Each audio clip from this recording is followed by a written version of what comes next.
এই হরিনামটাকে যদি করতে পারো 24 ঘন্টার মধ্যে আধ ঘন্টা, এই হরিনামই তোমাকে রক্ষা করবে। রাধে রাধে। ভক্তমণ্ডলী, ভক্তিমতী মায়েরা, একবার উলুধ্বনি একবার হরিধ্বনি হবে সবাই মিলে। হাসি মাখা বদনে ছল ছল নয়নে, ওগো আনন্দ কাননে মন ভ্রময় নিবাস।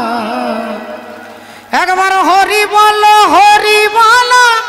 মনে রে মাই, হরি বল মনে রে আমায়, হরি বল মনে রে আমায়, আর হরি বল মনে রে আমায়। হাসি মাখা বদনে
দিবারাত্রি দিনে, ওই দেখো শ্মশানে দিবারাত্রি দিনে, ওগো পুড়িতেছে মানুষের কত অহংকার। হরি বল মনে রে আমায়, আর হরি বল মনে রে আমায়, হরি বল মনে রে আমায়, একবার হরি বল মনে রে আমায়, হরি বল মনে রে আমায়। কহিলাম কলির জীবে এই মহামন্ত্র ইহা জপ গিয়া সবে হইয়া নির্বন্ধ, ইহা হইতে সর্বসিদ্ধি হইবে সবার, সর্বক্ষণ বলইতে বিধি নাহিয়ার। এই হরিনাম করো, হরিনাম তোমাকে সমস্ত বিপদ থেকে, সমস্ত পাপ তাপ জ্বালা যন্ত্রণা, এই হরিনাম করতে করতে সমস্ত বিপদ আপদ সব দূরে চলে যাবে। কিন্তু নিষ্ঠার সাথে, বিশ্বাসের সাথে, ভালোবাসার সাথে এই নাম করলে বলে হরি নামে তাই তোমার আনন্দ আমার পর, তুমি তাই এসেছ নিচে আমায় নইলে ত্রিভুবনে সার তোমার প্রেম হতো যে মিছে, তাই তোমার আনন্দ আমার পর, তুমি তাই এসেছ নিচে আমায় নইলে ত্রিভুবনে সার তোমার প্রেম হতো যে মিছে। আমায় নিয়ে মেলেছ মেলা, আমার হিয়ায় চলছে রসের খেলা,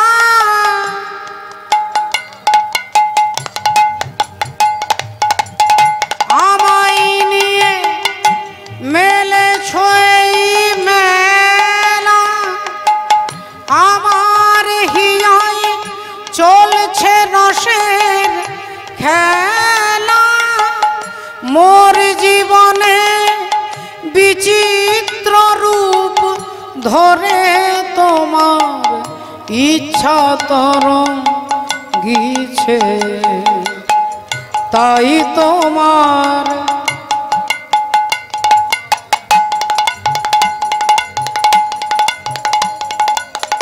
রাধে। তাই আমার মতো জীবকে আনন্দ দেবার জন্য আনন্দময় ভগবান তিনি তার লীলার অবতারণা করছেন। রাধে রাধে।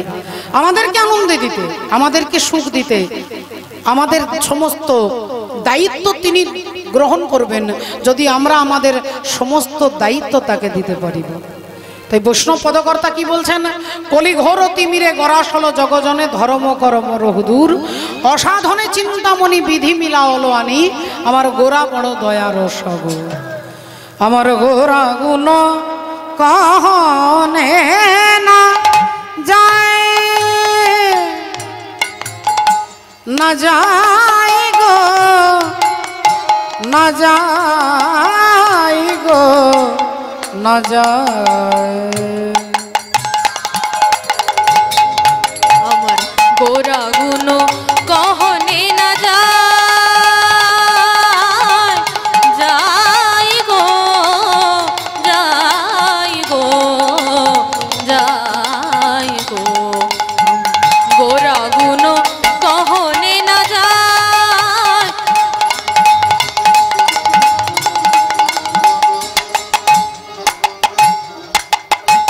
জয় নিতাই।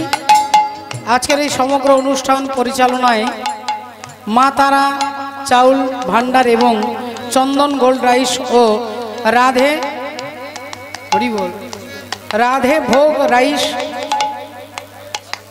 হ্যাঁ আচ্ছা সোনু ভাই ব্যান্ড সকলের কাছে প্রার্থনা তাদের সার্বিক কল্যাণ, সার্বিক সুস্থতা এবং মানসিক এবং কায়িক মঙ্গলের জন্য আপনাদের কাছে এই সমগ্র দায়িত্ব, এই পরিচালনার দায়িত্ব তারা নিয়েছেন। আপনারা আশীর্বাদ করবেন তারা যেন ভালো থাকে, কৃষ্ণ পদে মতি হয়। নিতাই গৌর প্রেমানন্দে হরি হরি গোরা গুণ কহনে না যায় যাই গো যাই গো গোরা গুণ কহনে না যায় গোরা গুণ কহনে না যায় গোরা গুণ কহনে না যায়। কত সতয়ানন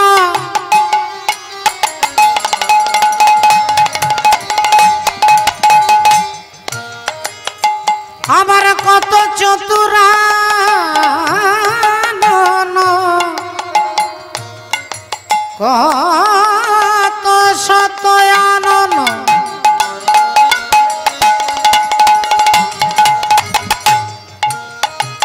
আবার কত চতুরানন বরণিয়া আমার গোরার গুণের কথা বরণিয়া ওরে নাহি পায় নাহি পায় নাহি পায় গো গোরা গুণ গানে না যায় যাই গো যাই গো গোরা গুণ কহনে না যায় যাই গো যাই গো গোরা গুণ গোরা গুণ গোরা গুণ কহনে না যায়। বেদ বিদ্যা দুহু কিছু নাহি জানো তো বেদ বিদ্যা দুহু কিছু নাহি জানো তো কিছু জানবার দরকার হয় না মা। মহাপ্রভু শ্রীকৃষ্ণ চৈতন্য মহাপ্রভু দক্ষিণ ভারতের রাস্তা দিয়ে হরিনাম গাইতে গাইতে যাচ্ছেন। হঠাৎ একটা শিব ঠাকুরের মন্দির, শিবের মন্দির, শিবালয় মন্দির, ওই মন্দিরে একজন ব্রাহ্মণ গীতা পাঠ করছে। কিন্তু মাগো মনে রাখবেন মা, সেই ব্রাহ্মণ কোনো লেখাপড়া জানেন না। একজন ভক্ত তিনি গীতা পড়ছেন, গীতা গ্রন্থটাকে উল্টো ধরেছেন, গীতার শ্লোকগুলো উল্টো পাল্টা বলছেন। উচ্চারণ ও শ্লোক উল্টো পাল্টা, সব উল্টো পাল্টা হচ্ছে। আর তার গীতা পাঠ শুনে যত পণ্ডিত যারা জানে সবাই একটু হাসাহাসি করছে, সবাই হাসাহাসি করছে। কেউ বলছে বেটার গীতা পড়বার দরকার কি, কেউ বলল কখনো স্কুলের দরজায় যায়নি, কেউ বলল কোনো সংস্কৃতের কোনো জ্ঞান নেই। এই বেটার আচ্ছা গীতা পড়বার দরকারটা কি আছে? সকলে হাসাহাসি করছে। চৈতন্য ভগবান এমন সময় গুটি গুটি পায়ে তার কাছে গিয়ে বসেছে, আর তিনি চোখ বন্ধ করে গীতা পড়ছেন, আর চোখ দিয়ে টপ টপ করে জল পড়ছে মাটিতে। মহাপ্রভু গীতা পাঠের পরে তাকে ধরে বলছেন, ভাই তুমি গীতা গ্রন্থটাকে উল্টো ধরেছ, শ্লোকগুলো উল্টো পাল্টা হচ্ছে, উচ্চারণ ঠিক হচ্ছে না। তুমি তাহলে গীতা পড়তে পড়তে তোমার চোখ থেকে জল পড়ছে কেন, চোখ দিয়ে জল পড়ছে কেন? তখন সেই ব্রাহ্মণ হাত জোড় করে বলছেন যে ঠাকুর, আমি সত্যি লেখাপড়া জানি না, অর্থনৈতিক অভাবের তাড়নায় আমি লেখাপড়া শিখতে পারিনি, আমি সত্যি সংস্কৃত জানি না, গীতার কোনটা সোজা কোনটা উল্টো আমি সেও জানি না। কিন্তু যখনই গীতা গ্রন্থটা আমি হাতে নিই, গীতার পাতাটা উল্টালেই আমি দেখতে পাই, ওই পাতার মধ্যে দেখতে পাই অর্জুনের রথে কৃষ্ণ হয় রজ্জুধর, বসি আছে তাহাতে শ্যামল সুন্দর, শ্যামল সুন্দর। অর্জুনের কহিতেছে হিতি উপদেশ, তাহা দেখি হয় মোর আনন্দ আবেশ, আনন্দ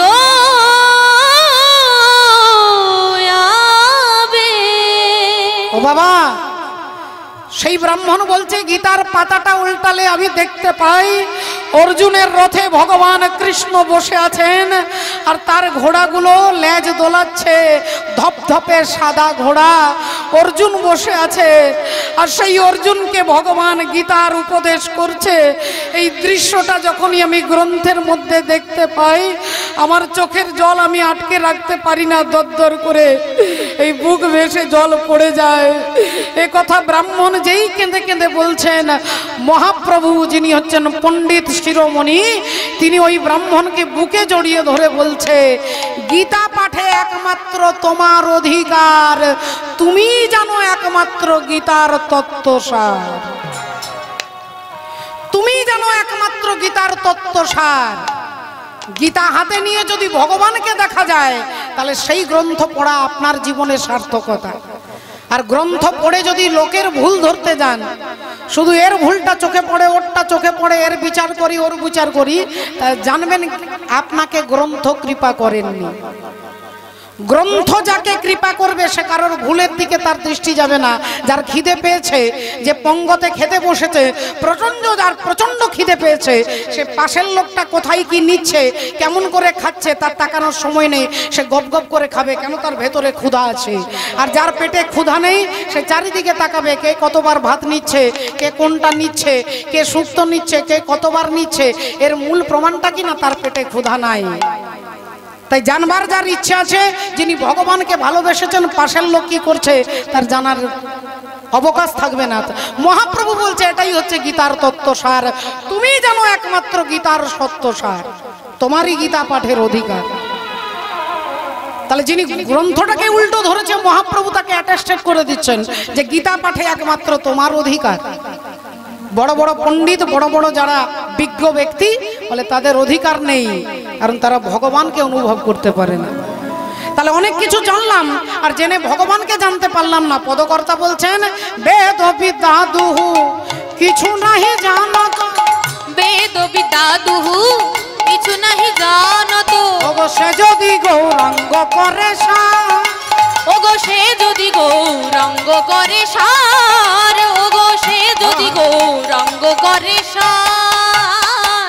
নয়নানন্দেতে ভনে সেই তো সকলই জানে, নয়নানন্দেতে ভনে সেই তো সকলে জানে, নয়নানন্দেতে ভনে সেই তো সকলে জানে, ওগো সর্বসিদ্ধি কর তলে তার, ওগো সর্বসিদ্ধি কর তলে তার, ওগো সর্বসিদ্ধি কর তলে তার। এই আমার হরি বলা হলো না গো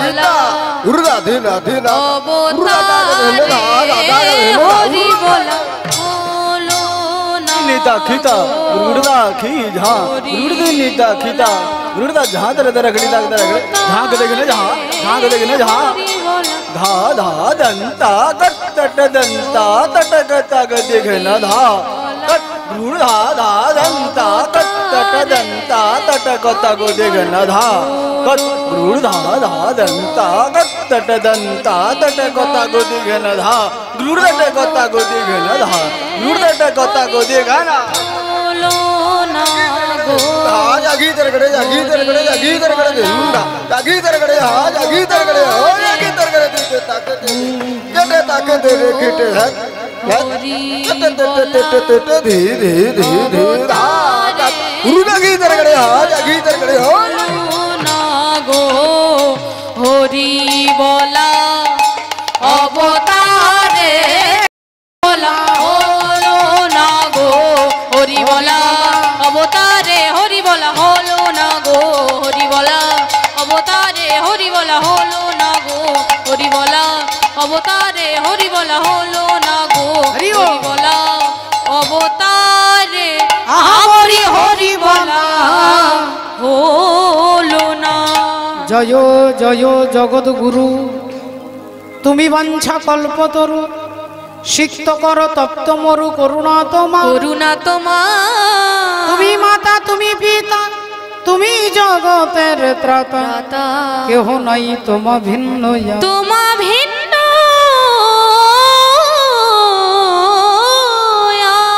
জয় রাধে। আমরা যাবো, আমরা শুনবো, আমরা তথ্য শুনবো। আমরা একটি ভজনের মধ্য দিয়ে ভজন রাজ্যে প্রবেশ করব।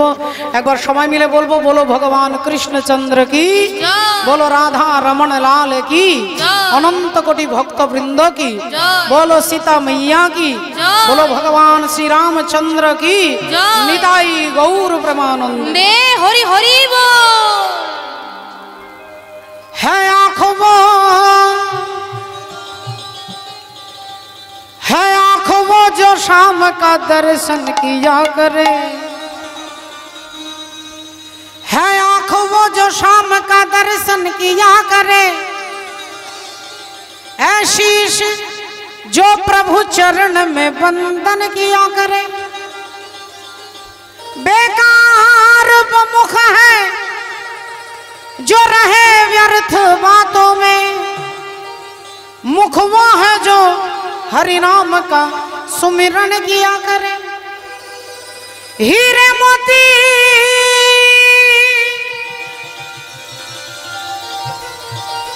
हीरे मोती से नहीं शोभा है हाथ की, जो हाथ भगवान का पूजन किया करे। मर कर भी अमर नाम सजीव की जग में, प्रभु प्रेम में बलिदान जो जीवन दिया करे।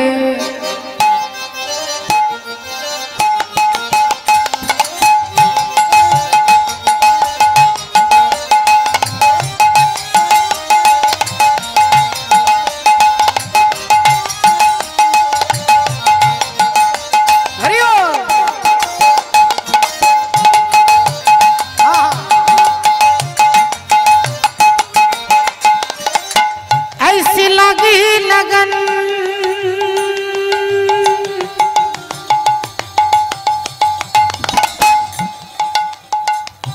ऐसी लगी लगन,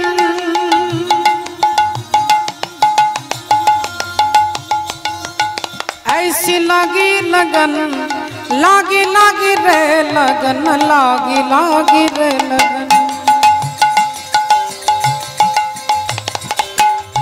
কি বলছেন? ऐसी लागी लगन मेरा हो गई मगन, ऐसी लागी लगन मेरा हो गई मगन। वो तो गली गली हरि गुण गाने लगी, महलों में पली बन के जोगन चली, महलों में पली बन के जोगन चली। मीरा रानी दीवानी कहने लगी, ऐसी लागी लगन।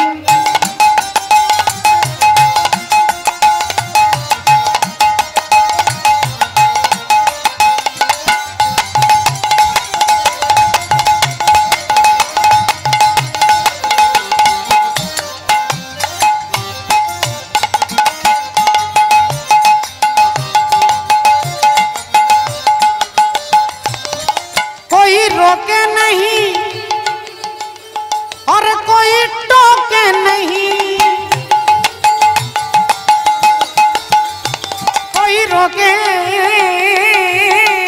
नहीं,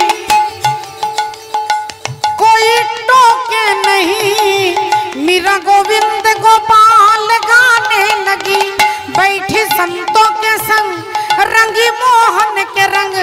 मीरा प्रेमी प्रीतम को मनाने लगी, वो तो गली गली हरि गुण गाने लगी। ऐसी लगी लगन मीरा हो गई मगन, वो तो गली गली हरि गुण गाने लगी। ऐसी लगी लगन।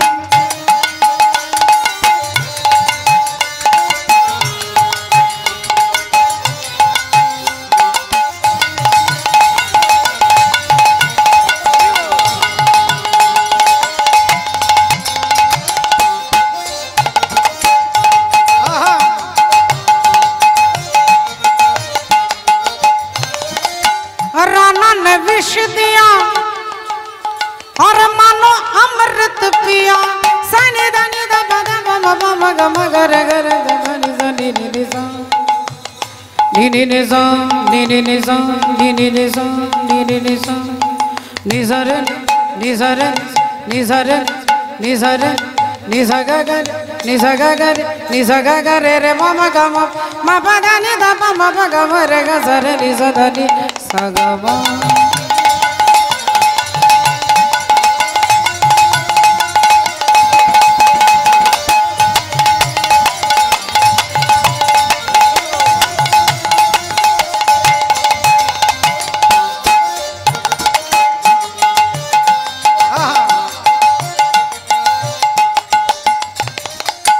राना ने विष दिया और मानो अमृत पिया। वो तो सागर में सरिता समाने लगी, दुख लाखों सहे मुख से गोविंद कहे। मीरा गोविंद गोपाल गाने लगी, वो तो गली गली हरि गुण गाने लगी। ऐसी लगी लगन मीरा हो गई मगन, ऐसी लगी लगन मीरा हो गई मगन। ऐसी लगी लगन मीरा हो गई मगन। श्री गुरु निताई गौर सीतानाथ प्रेमानंदे। सकले चरणे दंडवत प्रणाम जानिए आज के আমরা শুনবো রাধে রাধে। শ্রদ্ধেয় বাবা ঠাকুর ভক্তিমতী মায়েরা আমরা শুনবো, আমরা জানবো। ভাইদের ইচ্ছে প্রকাশ করেছেন যে একটু একটু শুনবেন রামায়ণ, একটু মহাভারত, একটু তত্ত্ব, একটু তথ্যপূর্ণ লীলা আস্বাদন করতে চাই। আমরা শুনবো যে ভগবান একদিকে পজিটিভ একদিকে নেগেটিভ, কখনো দুষ্টের দমন করে, কখনো ভক্তকে রক্ষা করে। আমরা যেখানে তাকাই, যেদিকে তাকাই, মায়ের দিকে, মা কালীর দিকে তাকিয়ে দেখুন, তিনি এক হাতে ভক্তদের অভয় প্রদান করছেন আর এক হাতে নরমুণ্ড ধরে আছেন। একদিকে পজিটিভ একদিকে নেগেটিভ। দুষ্টকে বলছে সাবধান হয়ে যাও, আমার দিকে তাকিয়ে দেখো, আর ভক্তকে বলছে ভয় নেই, আমি তোমার মা, অভয় প্রদান করছেন। তাহলে পজিটিভ নেগেটিভ, পরিত্রাণায় সাধুনাম বিনাশায় চ দুষ্কৃতম। তাই তার চরিত্রের মধ্যে আমরা যদি দেখতে পাই, আমরা আমাদের জীবনের সমস্ত প্রশ্নের উত্তর আমরা ভগবানের দিকে তাকালে পারবো, আমরা পাবো, আমরা জানবো। কিন্তু আমরা তাকাতে জানি না, আমরা তাকানোর চেষ্টা করি না। আজকে দুরাচারী অত্যাচারী তিনি যে মামা কংসকে বধ করবেন, সেই কংসকে কিভাবে বধ করবেন তার তথ্য আমরা শুনবো, আমরা জানবো। এই মুহূর্তে চলে যাব কংসের রাজত্ব যেখানে মথুরায়, সেই মথুরার রাজা অত্যাচারী দুরাচারী পাপাচারী কংস। আর সেই কংস তার নীতি তার নিয়ম, আমার রাজ্যে কেউ ভগবানের পুজো করবে না, আমার রাজ্যে কারোর বাড়িতে পুজো হবে না, আমার রাজ্যে কারোর বাড়িতে শঙ্খ বাজবে না, কারোর বাড়িতে হরিনাম হবে না, খোল করতাল বাজবে না, আরতির কীর্তন হবে না। গোটা বাড়িতে বাড়িতে আমার ছবি রাখতে হবে। যদি পুজো হয় আমার পুজো হবে, যদি ছবি থাকে আমার ছবি থাকবে। কংস সরকার সারা রাজ্যে ঘোষণা করেছে। আর কংসের ভয়ে সবাই হরিনাম বন্ধ করে দিয়েছে, সকলে হরিনাম বন্ধ করে দিয়েছে। কিন্তু কংসের যিনি পিতা তিনি হচ্ছেন উগ্রসেন, তিনি ভগবানের ভজন ছাড়া থাকতে পারেন না বাবা।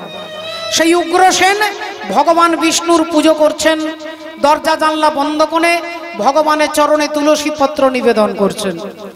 দরজা জানলা বন্ধ করে দিয়েছে কংসের ভয়ে। আর প্রতিদিন তিনি ভগবানের চরণে তুলসী অর্পণ না করলে জলগ্রহণ করেন না। তাই সেই উগ্রসেন আজকে ভগবান বিষ্ণুর সেবা করছেন, ভগবানের নাম কীর্তন করছেন। আহা রাধে রাধে, মনের আনন্দে ভগবানের নাম কীর্তন করছেন। শ্রীকৃষ্ণ গোবিন্দ হরে মুরারে, হে নাথ নারায়ণ বাসুদেব। শ্রীকৃষ্ণ গোবিন্দ হরে মুরারে, হে নাথ নারায়ণ বাসুদেবা। শ্রীকৃষ্ণ গোবিন্দ হরে মুরারে, হে নাথ নারায়ণ বাসুদেব। কৃষ্ণ গোবিন্দ হরে মুরারে, হে নাথ নারায়ণ বাসুদেবা। একমাত্র স্বামী সখা हमारे, একমাত্র স্বামী সখা हमारे। একমাত্র স্বামী সখা हमारे, মাত্র স্বামী সখা हमारे। হে নাথ নারায়ণ বাসুদেব। কৃষ্ণ গোবিন্দ হরে মুরারে, হে নাথ নারায়ণ বাসুদেব। রাধে কৃষ্ণ রাধে কৃষ্ণ, রাধে রাধে কৃষ্ণ কৃষ্ণ। হে কৃষ্ণ রাধে কৃষ্ণ, রাধে রাধে কৃষ্ণ কৃষ্ণ। রাধে কৃষ্ণ রাধে কৃষ্ণ, রাধে রাধে কৃষ্ণ কৃষ্ণ। রাধে কৃষ্ণ রাধে কৃষ্ণ, রাধে রাধে কৃষ্ণ। আর যেই দরজা জানলা বন্ধ করে ভগবানের পুজো করছেন, অমনি পেছন থেকে দুরাচারী কংস দরজায় লাথি মেরেছে বাবা। আর যেই দরজা ভেঙে গেছে, দেখছে উগ্রসেন ভগবান বিষ্ণুর পদপ্রান্তে বসে আছে। কংস অমনি বড় বড় চোখ করে বাবার দিকে তাকিয়ে আঙুলটা তুলে বলে উঠলো, তাহলে তুমি আমার রাজ্যে থেকে, আমার রাজ্যে থাকো, আমার খাও, আমার পরো, আমার ঘরে থাকো, আর আমার নীতির বিরুদ্ধাচরণ করছো তুমি। আমার ভয়ে আমার রাজ্যে কেউ ভগবানের পুজো করে না, আর তুমি আমার বাড়িতে বসে আমার শত্রুর উপাসনা করছো। এই কে আছিস, কে আছিস? অমনি দুজন কর্মচারী ছুটে এসেছেন। মহারাজ, আমার বাবার ঘাড়ে ধরে টানতে টানতে কারাগারে বন্দি করে দে, যা যা কারাগারে বন্দি করে দে। আর যেই বলেছে, যেমন বলেছে তেমনি সঙ্গে সঙ্গে ঘাড়ে ধরে টানতে টানতে উগ্রসেনকে নিয়ে যাচ্ছে। আর উগ্রসেন জানে বাবা তিনি আনন্দে থাকতে জানে, আমরা আনন্দে থাকতে জানি না। আমরা আনন্দে থাকতে জানি না, আনন্দের মধ্যেও দুঃখ খুঁজে বেড়ায়। আর ভক্ত যারা বলে দুঃখের মধ্যেও আনন্দ খুঁজে বেড়ায়। একজন মিলিটারি অফিসার ছিলেন, সত্যিকারের ঘটনা বলছি। তার পা ভেঙে গেছে একটু যুদ্ধ করতে গিয়ে আর কি। তার পা ভেঙে গেছে, হাসপাতালে রয়েছেন, ব্যান্ডেজ করা আছে, পাটা ঝুলিয়ে দেওয়া আছে। তার গুরুদেব দেখা করতে গেছেন, রাঘবাচার্যজি, তিনি দেখা করতে গেছেন। আর দেখা করতে গিয়ে বলছে, এ তো খুব খারাপ হলো, তোমার পাটা ভেঙে গেল, কি করে ভাঙলো? যাক, তোমার সময় খারাপ, পাটা ভেঙে গেছে। যেই বলছে তখন উনি সঙ্গে সঙ্গে বলছে, গুরুজি আপনি আমার প্রণাম নেবেন। আমার অনেক দিনের ইচ্ছে ছিল, আমি ব্রাহ্মণ বাড়ি ছেলে, আমার খুব ইচ্ছে ছিল আমি একটু গীতা পড়ি, একটু ভাগবত পড়ি, একটু হরিনাম শুনি, একটু ভাগবত শুনবো। কিন্তু আমার যে চাকরি, তাতে আমি না কোনোদিন গীতা পড়তে পেরেছি। কখনো ভোর 5টায় ডিউটি, কখনো রাত্রি 2টোয় ডিউটি। আমার ডিউটির তো কোনো টাইম ফিক্স থাকে না, তাই গীতা পড়বার সুযোগ আমি এক পর্যন্ত কোনোদিন করতে পারলাম না। আমার মনে হয় ভগবান দয়া করে পাটা ভেঙে দিয়েছে, এখন আমার 24 ঘন্টা হাতে সময়, আমি হাসপাতালের বেডে শুয়ে গীতা পড়তে পারি। দেখুন দুঃখটাকে তিনি কিভাবে নিলেন, যে ভগবান দয়া করে পাটা ভেঙে দিয়েছে, গীতাটা আমি তাই পড়তে পারি, 24 ঘন্টা ভাগবত শুনতে পাচ্ছি, এখন গীতা পড়তে পাচ্ছি। কিন্তু যখন পাটা আমার সুস্থ ছিল, আমি গীতা পড়বার সুযোগ খুঁজে পাইনি, তাই ভগবান দয়া করে পাটা ভেঙে দিয়েছে। তাহলে দুঃখটাকে তিনি কিভাবে নিলেন, আপনার মানসিকতার উপরে দুঃখ আর সুখ নির্ভর করে। রাবণ বিভীষণকে লাথি মারলো, বিভীষণ আনন্দে রামচন্দ্রের কাছে চলে গেলেন। বিভীষণ রাবণকে প্রণাম করছে যে তুমি যদি আমাকে লাথি না মারতে, আমি রামচন্দ্রের কাছে এসে দাঁড়াতে পারতাম। দুঃখটা দুঃখটাকে আপনি কিভাবে নেবেন এটা আপনার মেজাজ আপনার চরিত্রের উপরে নির্ভর করে। তাই উগ্রসেনকে বলছে যা কারাগারে বন্দি করে দেয়। আর অমনি উগ্রসেন বলে উঠলো, ওগো তোমরা একটু দাঁড়াও, একটু দাঁড়াও, আমি আমার ছেলের সঙ্গে একটু কথা বলবো। উগ্রসেন এসেছে কংসের কাছে। বাবা কংস, তুই আমাকে কোথায় পাঠাচ্ছিস বাবা? কংস রেগে গিয়ে বলে উঠলো, গম্ভীর স্বরে বলে উঠলো, তোমাকে কারাগারে পাঠাচ্ছি। উগ্রসেন বললেন, ওটাই তো আমি জানতে চাইছি, কারাগারে কারাগারে কারাগারে কারাগারে কারাগারে কারাগারে কারাগারে কার দায়িত্বে, কার কাছে, কার দায়িত্বে, কার কাছে তুই আমাকে পাঠাচ্ছিস? কংস রেগে গিয়ে বলছে, আরে বাবা তোমাকে তো আমি কারাগারে পাঠাচ্ছি। উগ্রসেন ওটাই প্রশ্ন করছে, কারাগারে। কংস রেগে গিয়ে বলছে, তোমাকে আমি জেলে পাঠাচ্ছি। উগ্রসেন বললেন, তোর কল্যাণ হোক, ভগবান তোর মঙ্গল করুন। এতদিন পরে তুই আমার একটা উপকার করলি বাবা, তুই আমাকে জেলে পাঠিয়ে দিচ্ছিস। কংস বললেন, তোমার এত আনন্দের কারণটা কি? বলে, সংসারে থেকে কখনো ভগবানের ভজন করতে পারিনি। সংসারে ভজন করব ভেবেছি, একটু গুরু দীক্ষা নেব ভেবেছি, একটু বৃন্দাবন যাব, একটু নবদ্বীপ যাব, একটু 84 ক্রোশ ব্রজমণ্ডল পরিক্রমণ করব। বাড়িতে একটা বিপদ হয়েছে, নইলে বাড়িতে নাতি হয়েছে, নইলে মেয়ে জামাই বাড়িতে, নইলে কুটুম্ব এসেছে। বিভিন্ন শুভাশুভ কর্ম যত, কৃষ্ণ ভক্তির বাধক তত। হরি হরি বল। হয় বাড়িতে কোনো দুর্ঘটনা ঘটেছে, নইলে বাড়িতে কোনো অতিথি এসেছে, কোন রকমে আমার ভজনটাকে নষ্ট করে দিয়েছে।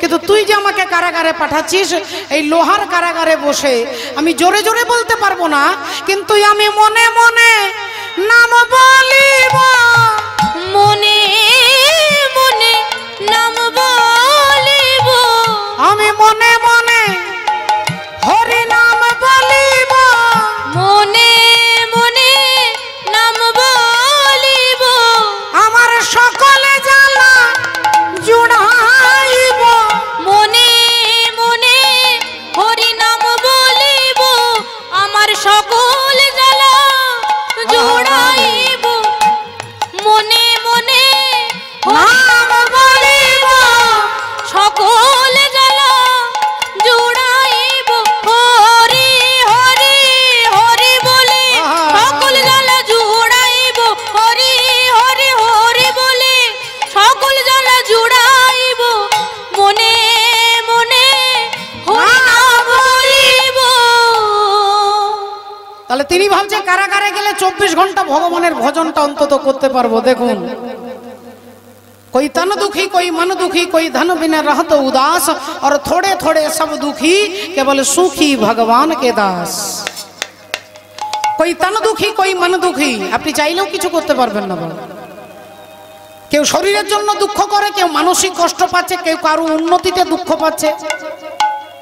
মানুষ এখনকার বেশিরভাগ দুঃখ নিজের জন্য পায় না, পাশের বাড়ির সুখ দেখলে পাশের বাড়ির দুঃখ হচ্ছে।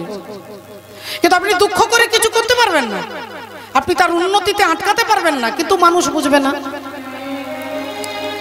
আপনাদের কাছে একটা সত্যিকারের ঘটনা বলবো, রাধে রাধে ভক্তিমতী মায়েরা। মুলুক দাস বলে একজন বিরাট বড় ভক্ত ছিলেন। আপনাদের মনে যদি জানতে ইচ্ছে হয়, ইউটিউব সার্চ করলে দেখতে পাবেন মুলুক দাস, অযোধ্যার বিরাট বড় একজন ভক্ত।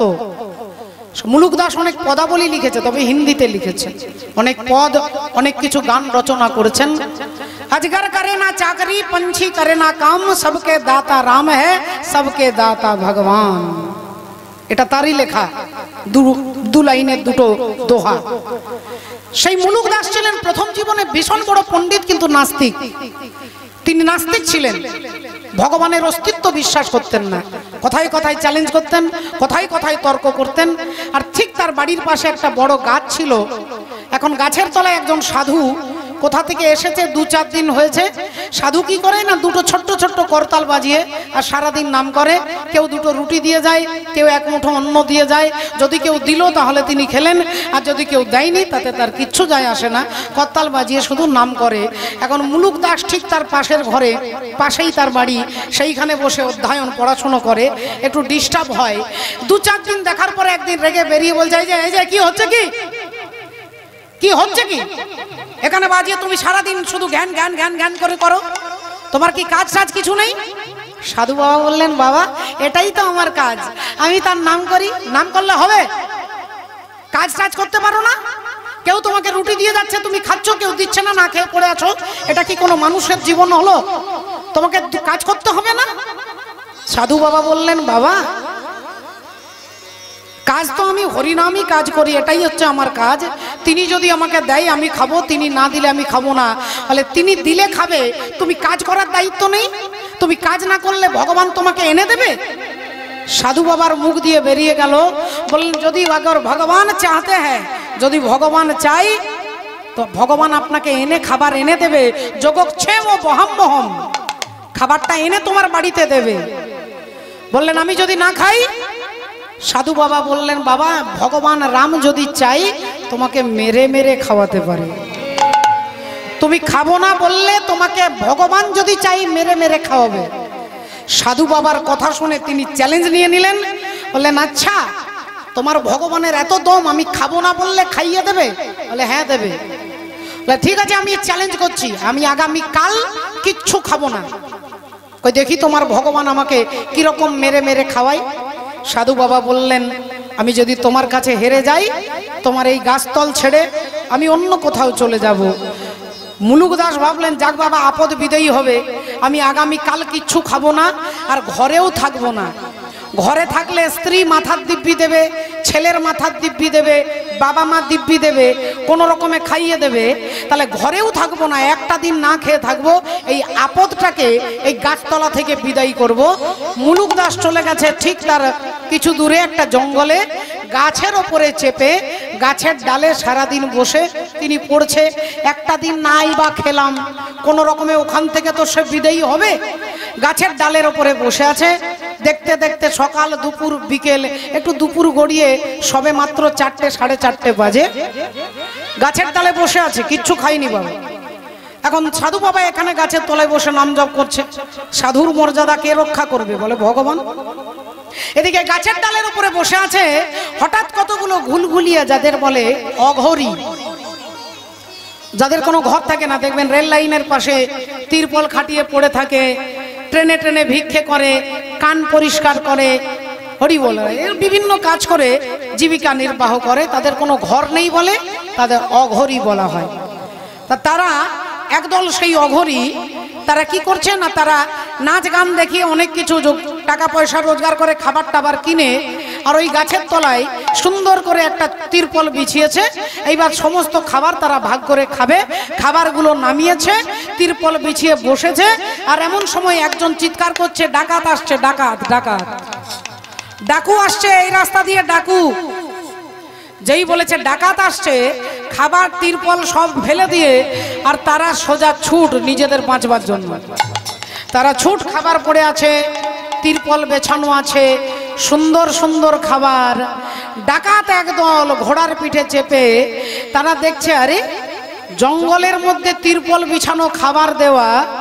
সবাই নেমে ভাবছে খিদে তো পেয়েছে, ওস্তাদজি আগে খাওয়া দাওয়াটা একটু সেরে নি। সবাই খেতে বসবে। একজন বললেন যে, সর্দারজি খাবার খাবেন না, এখানকার সরকার আপনার মাথার দাম রেখেছে 5000 টাকা। যে ধরে দিতে পারবে জীবিত কিংবা মৃত, তাকে 5000 টাকা দেওয়া হবে। আমার মনে হচ্ছে আপনাকে ধরার এটা ষড়যন্ত্র। কেউ জানতে পেরে গেছে এই রাস্তা দিয়ে আমরা আসছি, তাই খাবারের মধ্যে বিষ মাখানো আছে।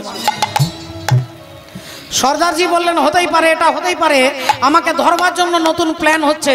তাহলে যারা খাবারে, যে খাবারে বিষ মিশিয়েছে, সে আশেপাশে কোথাও না কোথাও লুকিয়ে আছে। আমরা খাচ্ছি কি না খাচ্ছি এটা সে দেখবে, দেখে সরকারকে বলতে যাবে। তাহলে আশেপাশে কোথাও লুকিয়ে আছে, তাকে খোঁজা হোক। এখন যেই বলেছে খোঁজা হোক, সব চারিদিকে বন্দুক নিয়ে লাঠি নিয়ে খুঁজছে, খুঁজে কোথাও আর পাচ্ছে না। একজন দেখেছে গাছের ওপরের দিকে তাকিয়ে দেখছে মুলুক দাস বসে আছে গাছের ডালে। অমনি চিৎকার করে বলে, না বেটা নেমে আয়, নেমে আয় বেটা, নইলে তোকে গুলি করবো, এক্ষুনি নেমে। মুলুক দাসজি থরথর করে গাছের ডাল থেকে নেমে আসছে। আমি, হ্যাঁ তুই খাবারে বিষ দিয়েছিস? হ্যাঁ আগে না, আমি কিছু দিইনি, আমি বাড়ি থেকে এসেছি, গাছের ডালে সারাদিন বসে আছি। বললেন, তুই আমাদের বোকা পেয়েছিস? একটা মানুষ সংসার ছেড়ে দিয়ে গাছের ডালে বসে থাকবে, তুই আমাদের বোকা পেয়েছিস? আগে আপনি বিশ্বাস করুন, আমি চ্যালেঞ্জ করেছি এক সাধু বাবার সঙ্গে। ডাকাত বললেন ঠিক আছে তোর সব মেনে নেবো, এই বিষ মাখানো খাবার আগে তুই খা, তারপরে আমরা খাবো। ইনি বলছেন না না আমি খাবো না। খাবি না? আমি জানি তো তুই জানিস যে এর মধ্যে বিষ আছে, তুই খাবি কি করে? তুই তো খেলে মারা যাবি। আগে না আপনি বিশ্বাস করুন কোনো বিষ নেই। বলে তাহলে খাচ্ছিস না কেন? তোকে খেতে হবে, খা। আর এ কিছুতেই খাবে না, এ চ্যালেঞ্জে হেরে যাবে, তাই কিছুতেই খেতে চাইছে না। আর অমনি সর্দার একটা করে লাঠি মারছে আর বলছে খা বলছি। আর একবার এক মুঠো করে মুখে দিচ্ছে, আবার যেই খাওয়া হয়ে যাচ্ছে বলে ওটা খা, আবার এক লাঠি। আবার ওটা এক মুঠো দিচ্ছে, এটা খা, আবার লাঠি। এই মারতে মারতে সব খাবারগুলো একটু একটু করে খাইয়েছে। এইবার ডাকাতের দল সব খাওয়া দাওয়া করে সবাই চলে গেছে। আর মুলুক দাসজি গাছের আকাশের দিকে তাকিয়ে বলছে যে আমি চ্যালেঞ্জ করে এসেছিলাম, আজকে কেউ আমাকে খাওয়াতে পারবে না, তার জন্য ঘর ছেড়ে গাছের ডালে বসেছিলাম। কিন্তু আপন ইচ্ছাই জীবই কোটি বাঞ্ছা করে, কৃষ্ণ ইচ্ছা না হইলে বাঞ্ছা নাই। নিতাই গৌর হরি হরি বল। সঙ্গে সঙ্গে তিনি কাঁদতে কাঁদতে ছুটে গিয়ে ওই বাবাজি চরণ দুটো জড়িয়ে ধরে বললেন আজ থেকে আমি আপনার শিষ্য, আপনি আমার গুরু। আমি মনে প্রাণে জানি আজকে কেউ আমাকে খাওয়াতে পারবে না, কিন্তু আপনার কথা মতো ভগবান আজকে আমাকে মেরে মেরে খাইয়েছে, তাই আমি বিশ্বাস করলাম। সেই দিন থেকে অহংকার সব জলাঞ্জলি দিলেন। তিনি প্রথম লিখলেন আজগর করে না চাকরি, পঞ্ছি করে না কাম। একটা পাখিও বেঁচে আছে, আপনিও বেঁচে আছেন, আমিও বেঁচে আছি, কিন্তু পাখি কোনো অফিসে চাকরি করে না, না তিনি স্কুলে টিচার করে টিচারির কাজ করে, না তিনি কারখানার শ্রমিক বলে, কিন্তু পাখিটাও বেঁচে আছে। অজগর যে এক জায়গা থেকে আরেক জায়গা নড়াচড়াই করতে পারে না, সে কি করে বেঁচে আছে? বলে ভগবান তাদেরকে বাঁচিয়ে রেখেছে। अजगर करे ना चाकरी, पंछी करे ना काम, सबके दाता राम है, सबके मालिक भगवान।